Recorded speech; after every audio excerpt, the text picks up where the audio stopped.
Hello, I'm Rick Stivers of YoungMartin'sReels. Today's project is going to be for Larry over in Japan. Larry's got a problem with his reel. He took this side piece off and apparently he took this screw out over here and springs fell out and he can't figure out where to put things back. What we're going to do is, this reel is broken.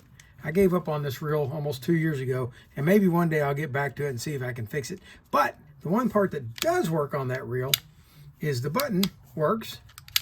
And the, oh, wait a minute, maybe it's working. Yeah, yeah,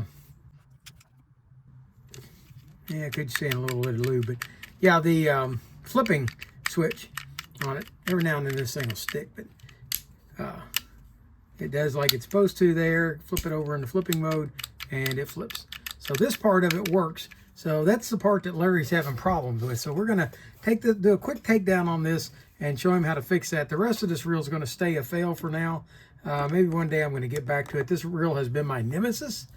And one day, I'm tempted to send it over to Dennis at Second Chance Tackle as a reel in a bag project and see if Dennis can fix it. See if he can show me what I'm doing wrong. But basically, it's still doing the same thing it did when I got it. Let me show you. It's a 2-speed reel, and it's just really tight. I've never gotten it to loosen up. It, especially in the 2-speed mode. This is 3.8 to 1 on this mode, and this mode over here is 5.1. And in the 3 it's just really stiff, and see how it catches and drags. Over here, it still does it kind of, but not nearly as bad. It's at least smooth over there. And I've never been able to figure it out. I've taken the reel apart about 20 times, and I've never been successful at fixing it. But I do have the flipping switch working. So let's take a look at what has to happen to make that work. Okay, got our washers up here. Got our drag washers. Okay, we've got it down to this point, and we're ready to take out these 4 screws.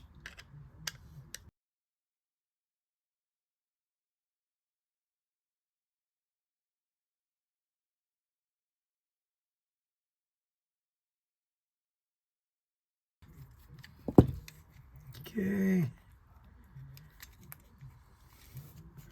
Still, and this spring, we got to keep an eye on that spring there because it wants to pop out too.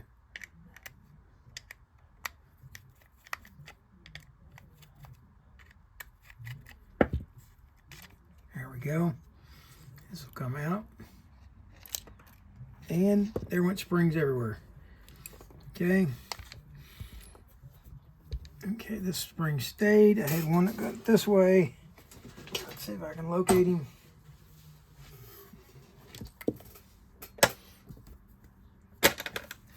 All right, the other spring disappeared, so I had to manufacture a new one. I got one made here. I think it'll do the job just fine. I might need to stretch it out just a little bit. Okay.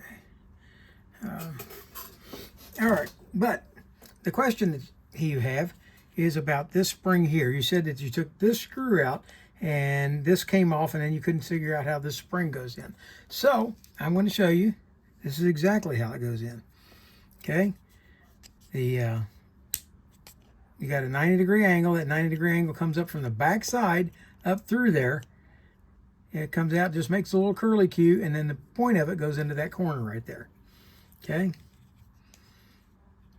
Now, if on the other hand, that's not the spring you're talking about, if it's this spring you're talking about on the flipping lever itself, well, that's a little different story.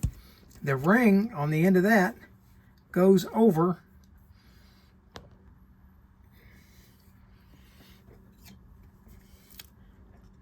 this little shoulder right here. Okay, see how it's got like a little T shape? Well, that ring goes over that shoulder. This end of it goes on here, like so.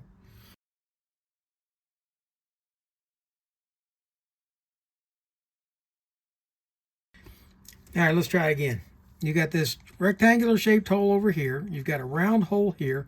You got a triangular shaped hole here and a round hole here. Well, this piece is going to go into this round hole right here.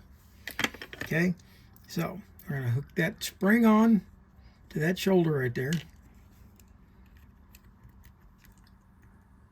Like that. And then bring this over around like this. And then this end of it is going to go into that round hole. And it'll just kind of plug in. And when it does, it kind of holds firm in place like that. Okay. There you go. That's how that piece goes in. Now the rest of this I think you probably already know because you've had it together and apart several times. There's our spring there for our button.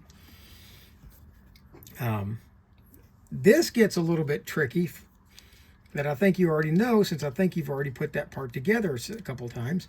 I'm going to pop this lower gear off.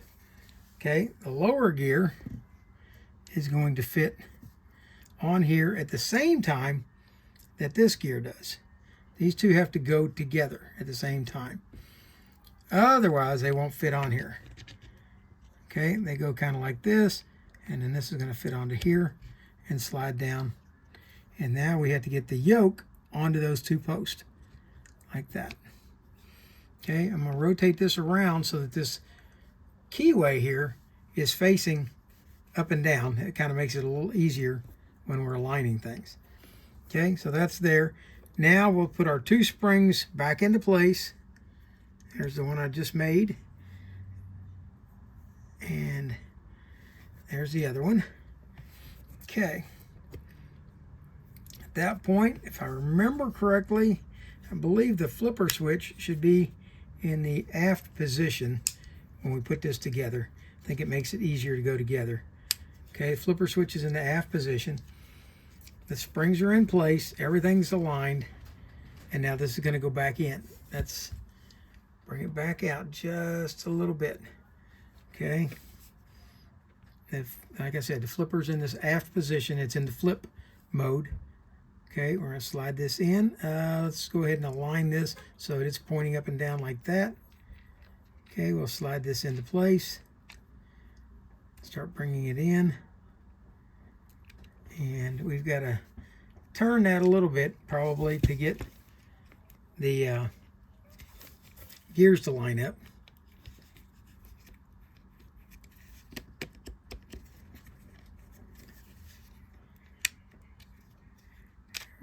There we go. That should align. Then it should push down. And it's spring loaded. We just put those springs in there. You could see that. Okay. And before I put the screws in, I like to try to go ahead and set this drag washer up. Set that on. Line up the keyway. Put on these two washers. And then let's go ahead and screw this on. Okay. And come on, get on there.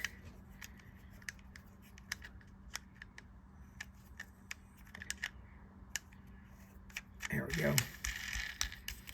And as we tighten that down, it should kind of help start to pull everything back in place.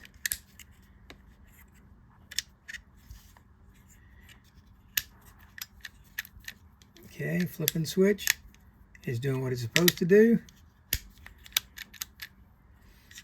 Okay, and let's go ahead and get the screws back in.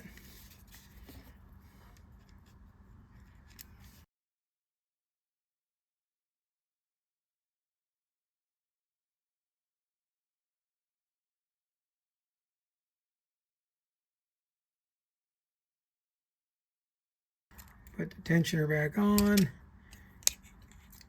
Put the handle back on.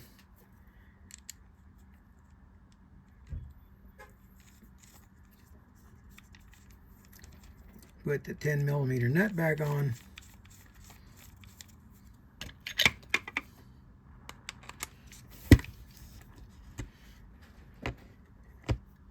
Line it up a little bit. Okay.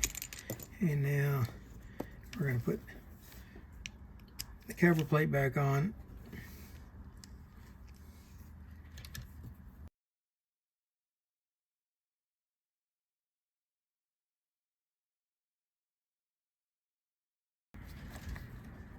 All right, there we have it. And it, like I said, it doesn't want to work in that mode. Works much better in the high-speed mode. For some reason, that low-speed mode does not want to function. But flip and switch, it works. Okay? Larry, I hope you find this useful. I know you said you couldn't find anybody else to help. I can understand that. I really despise this reel, although you are very fond of it. And I wanted to fix yours. So I hope you found this useful. For those of you who like the video, please hit the like button. If you didn't like the video, hit the dislike button. And hopefully one day I'll go back and actually repair this reel if I can ever figure out what exactly is wrong with it. I may send it to Dennis at Second Chance Tackle and let him tackle it.